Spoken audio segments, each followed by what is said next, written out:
Hi, myself Fayad Mahmood. I'm currently staying in Perinthalmanna. എൻ്റെ വീട്ടിൽ എൻ്റെ ഉമ്മയും ഉപ്പയും എൻ്റെ കാക്കമാരും ഒക്കെ ഉള്ളത്. എൻ്റെ 2 കാക്കമാരും ഒന്ന് ഒന്ന് ജോലി ചെയ്തുകൊണ്ടിരിക്കുകയാണ്, പിന്നെ ഒന്ന് CFA പേഴ്സ്യൂ ചെയ്തുകൊണ്ടിരിക്കുകയാണ്. ആൻഡ് മൈ ഫാദർ ബിസിനസ് ചെയ്തുകൊണ്ടിരിക്കുകയാണ്. എൻ്റെ ഉമ്മ എൻ്റെ വീട്ടിലാണ്. ഞാനൊരു ഷൈ, ഒരു ഹെൽപ്ഫുൾ പേഴ്സണൊക്കെയാണ്. പിന്നെ ഞാനത് പുറത്ത് അധികം എൻഗേജ് ചെയ്യാത്തൊരു ടീമാണ്. അപ്പോൾ ഞാൻ എൻ്റെ വീട്ടിൽ ആണ് മാക്സിമം ഉള്ളത്. അപ്പോൾ എൻ്റെ ഉമ്മിനും ഉപ്പിനും ഞാൻ നല്ലപോലെ ഹെൽപ്പ് ചെയ്യും. എൻ്റെ ഉമ്മിനെ വീട്ടിൽ നല്ലപോലെ ഹെൽപ്പ് ചെയ്യുക. പിന്നെ എൻ്റെ കാക്കമാർ ഓരും നല്ലപോലെ ഹെൽപ്പ് ചെയ്യും. പിന്നെ കറൻ്റ്ലി എൻ്റെ +2 കഴിഞ്ഞുകൊണ്ട് ഞാനിപ്പോൾ മോർ ഇൻ ടു ഗെയിംസിലാണ്. ഫയാദ് നല്ലൊരു വീട്ടിലെല്ലാം നല്ല ഹെൽപ്പ് ചെയ്യും. അങ്ങനെ നല്ല ഫുഡൊക്കെ ഉണ്ടാക്കാൻ അറിയാം. പിസ്സ ഉണ്ടാക്കും, പിന്നെ ബിസ്ക്കറ്റ്, കുക്കീസ് എല്ലാം ഉണ്ടാക്കും. കിച്ചൺ നല്ല ഹെൽപ്പ് ചെയ്യുന്ന ആളാണ്. പിന്നെ ഫുൾ ടൈം ചില ടൈമിലൊക്കെ ഇങ്ങനെ മൊബൈൽ കളിച്ചിരിക്കുന്ന ആളാണ്. അധികം മൊബൈൽ ഇങ്ങനെ ഓരോന്ന് മൊബൈൽ കളിക്കുക മീൻസ് മൊബൈൽ ഇങ്ങനത്തെ കാര്യങ്ങളൊക്കെ നോക്കല്. എന്താണ് ഓരോ കോഡിങ് അങ്ങനത്തെ കാര്യങ്ങളൊക്കെ നോക്കും. അങ്ങനെ മൊബൈലായിട്ട് നല്ല ഇതുള്ള ആളാണ്. പിന്നെ പഠിപ്പിൻ്റെ കാര്യത്തിൽ വരികയാണെങ്കിൽ ബുക്ക് എടുക്കുന്നത് കാണാറേ ഇല്ല. പക്ഷെ എക്സാം വരുമ്പോൾ നല്ല മാർക്ക് കിട്ടുന്നതാണ്. അപ്പോൾ എനിക്ക് തോന്നുന്നു ക്ലാസ്സിൽ നല്ലോണം ഡിസൈൻ ചെയ്യുന്നുണ്ട്. അതുകൊണ്ടായിരിക്കും. അതെ, ഉഷാറാവും, നല്ല അടിപൊളിയാവും. പിന്നെ എൻ്റെ സ്കൂൾ ലൈഫിനെ പറ്റി സംസാരിക്കുകയാണെങ്കിൽ ഞാൻ ഫസ്റ്റ് സ്റ്റാൻഡേർഡ് മുതൽ 7th സ്റ്റാൻഡേർഡ് വരെ ഞാൻ സൗദി അറേബ്യയിലായിരുന്നു. പിന്നെ 8th സ്റ്റാൻഡേർഡ് മുതൽ 10th സ്റ്റാൻഡേർഡ് വരെ ബാംഗ്ലൂരിലായിരുന്നു. അപ്പോൾ പുതിയ അറ്റ്മോസ്ഫിയർ കാര്യമുണ്ട്, അത് കോപ്പപ്പ് ചെയ്യാൻ കുറച്ച് പണി ഉണ്ടായിരുന്നു. But I was able to manage it. പിന്നെ 10th കഴിഞ്ഞുകൊണ്ട് എനിക്ക് ഏത് കോഴ്സ് എടുക്കണമെന്ന് എനിക്ക് ഭയങ്കര ഒരു ഇതിൽ വന്ന് എനിക്ക് എന്താ എടുക്കേണ്ടതെന്ന് അറിഞ്ഞിട്ടില്ല. പിന്നെ ഞാൻ കുറേ ആലോചിച്ച് ഇപ്പം സയൻസ് എടുത്തതിനാൽ എനിക്ക് എൻ്റെ സ്കോപ്പ് കുറച്ചുകൂടി വലുതാവുമെന്ന് എനിക്ക് മനസ്സിലായി. അപ്പോൾ ബിക്കോസ് കോമേഴ്സ് എടുക്കുകയാണെങ്കിൽ BBA and BCom ആണ് മാക്സിമം ഉള്ളത്. ബട്ട് സയൻസ് എടുക്കുകയാണെങ്കിൽ I can also choose BBA or BCom if I want. So ഞാൻ അത് കാരണോട് ഞാൻ +1 സയൻസ് എടുത്ത്.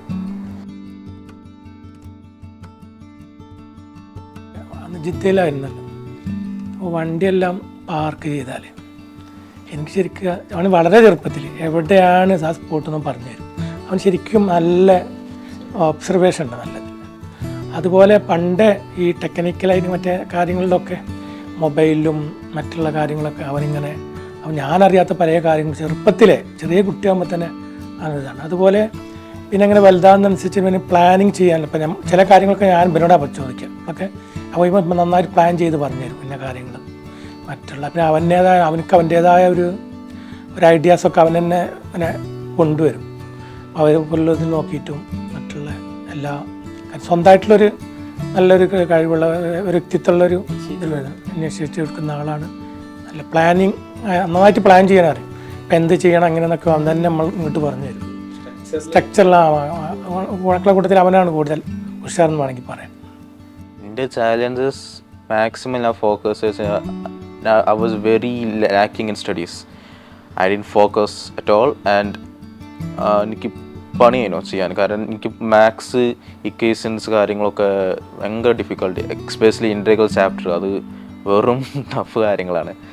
പിന്നെ ഫിസിക്സിൽ വരുമ്പോൾ അത് വേറെ കാര്യത്തിനാണ്, കുറേ ഒരു പണിയുള്ള സംഭവമായിരുന്നു. പിന്നെ ടീച്ചർമാർ ചേഞ്ച് ആയിപ്പോയി. സഡൻലി ടീച്ചർമാർ അങ്ങോട്ടും ഇങ്ങോട്ടും ചേഞ്ച് ആയി. അപ്പോൾ ടീച്ചർമാർ ചേഞ്ച് ആയതുകൊണ്ട് ഒരു പണി വേറെ എക്സ്ട്രം വന്ന്. അപ്പോൾ എനിക്ക് ടോട്ടലി എനിക്ക് ഫോക്കസ് ചെയ്യാൻ അവിടെ തീരെ പറ്റിയില്ല. എൻ്റെ ഉമ്മൻ്റെ കാക്കന്മാരാണ് പറഞ്ഞത് മോൾക്ക് ട്യൂഷൻ എന്തായാലും കൊടുക്കണം, കാരണം പാസ്സാവില്ല എന്ന് പറഞ്ഞിട്ട്.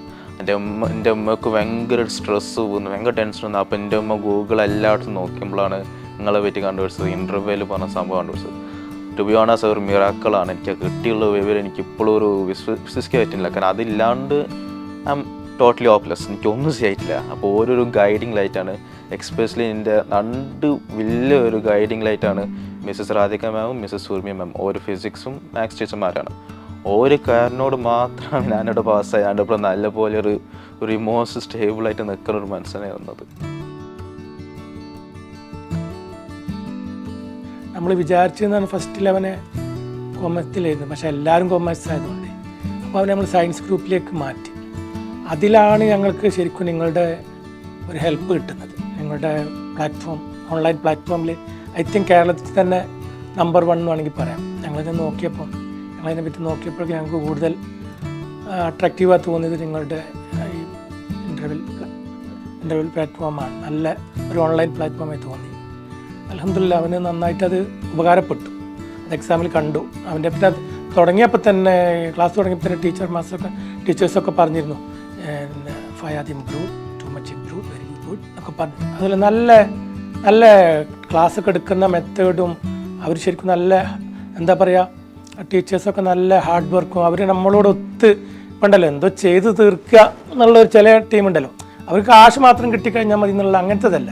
അവർക്കും ഹോണസ്റ്റി ആയിട്ടാണ് അവർ ചെയ്യുന്നത്. മനസ്സിലായില്ല? അതിൻ്റെ ടീച്ചേഴ്സും അതിൻ്റെ എല്ലാം ഐ തിങ്ക് ഓൾ ഇൻക്ലൂഡിങ് നിങ്ങളടക്കം അത് അതിൻ്റേതായ ആ ഒരു സ്പോർട്സ് സ്പിരിറ്റോടത്തോടുകൂടി തന്നെ ഓരോരോ സ്റ്റുഡൻസിനെ വെച്ച് നിങ്ങൾ നന്നാക്കി മനസ്സിലാക്കിയിട്ടാണ് നിങ്ങൾ ക്ലാസ് എടുത്ത് കൊടുക്കുന്നത്. അവർ ആദ്യം ഓരോ വ്യക്തികളെ പറ്റി ആദ്യം മനസ്സിലാക്കണമല്ലോ.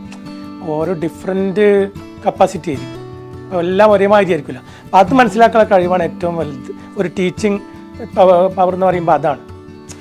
നമ്മുടെ ആ ഗ്രൂപ്പിൽ ഓരോ വ്യക്തികൾക്കും അത് മനസ്സിലാക്കിയിട്ട് അതിനനുസരിച്ചിട്ടുള്ള ആ ഒരു ഇത് ട്രെയിനിങ് കൊടുക്കുമ്പോഴാണ് അത് എഫക്റ്റീവ് ആവുള്ളൂ. അല്ല എല്ലാവർക്കും ഒന്നേ രീതി കൊടുത്ത് എല്ലാവർക്കും ഒരേമാതിരി ആകുമ്പോൾ ചിലർ വീക്കല്ലാതെ അതുപോലെ ഉണ്ടാവാതിരിക്കും. പക്ഷെ അവരത് എടുത്തറിഞ്ഞ് നോക്കി ചോദിച്ച് മനസ്സിലാക്കി ഒന്നുകൂടി ബൂസ്റ്റപ്പ് ചെയ്ത് എടുത്ത് കൊണ്ടുവരും. അതാണ് ഐ തിങ്ക് ബെറ്റർ. നിങ്ങളുടെ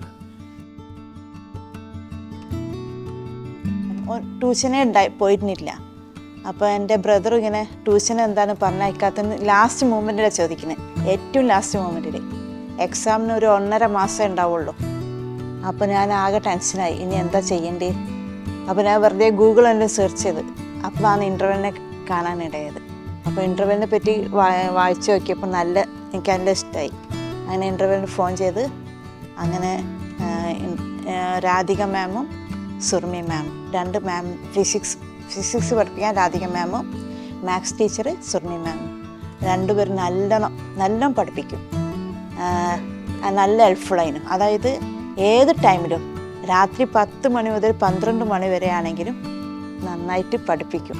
അതുകൊണ്ട് നല്ല മാർക്ക് സ്കോർ ചെയ്യാൻ പറ്റി അവന് ബുക്ക് എടുക്കാറില്ലല്ലോ. അതുകൊണ്ട് തന്നെ ക്ലാസ് ലിസൺ ചെയ്തിട്ടുള്ള ഒരൊറ്റ ഇതുണ്ട്. അപ്പോൾ ഈ ടീച്ചറും കുട്ടി മാത്രമായതുകൊണ്ട് നന്നായിട്ട് ഫുൾ ക്ലാസ് എടുത്തു. അവൻ്റെ എല്ലാ ഡൗട്ട്സും നന്നായിട്ട് ഒരു ക്ലിയർ ആക്കി കൊടുക്കാറുണ്ട് ഏത് ടൈമിലും. എൻ്റെ ഷെഡ്യൂൾസ് പറഞ്ഞു കഴിഞ്ഞാൽ എനിക്ക് എപ്പോൾ വേണമെങ്കിൽ ചൂസ് ചെയ്യാം. ഇന്നൊരു ദിവസം പക്ഷേ ഇന്നലെ നാളത്തെ ടൈം ടേബിളിൽ ഇന്ന് പറയണം. അപ്പോൾ നാളെ എനിക്ക് വേണമെങ്കിൽ എനിക്ക് ഒരു 2 മണിക്കൂർ ക്ലാസ് ആണെങ്കിൽ എനിക്ക് എപ്പോൾ വേണമെങ്കിൽ പറയാം. അപ്പോൾ രാവിലെ ഒരു 2 മണിക്കൂറും വൈകുന്നേരം വേറെ 2 മണിക്കൂറും ആണ് പറഞ്ഞു കഴിഞ്ഞാൽ ഒരു റെഡിയാക്കി വരും. അതേപോലെയാണ് സുരിമാമിൻ്റെ ക്ലാസ്സും രാധിക മാമിൻ്റെ ക്ലാസ്സുകളൊക്കെ അങ്ങനെ പറഞ്ഞിട്ടാണ് ചെയ്യേണ്ടത്. അപ്പോൾ ആ ഒരു ഇതിൽ തന്നെ എനിക്ക് ഭയങ്കര ഒരു അത്ഭുതമാണ്. കാരണം അങ്ങനത്തെ ടീച്ചർമാരും അങ്ങനത്തെ ഒരു സ്കൂൾമാരും ഞാൻ ഇതുവരെ കണ്ടിട്ടില്ല എൻ്റെ ഇതിൽ.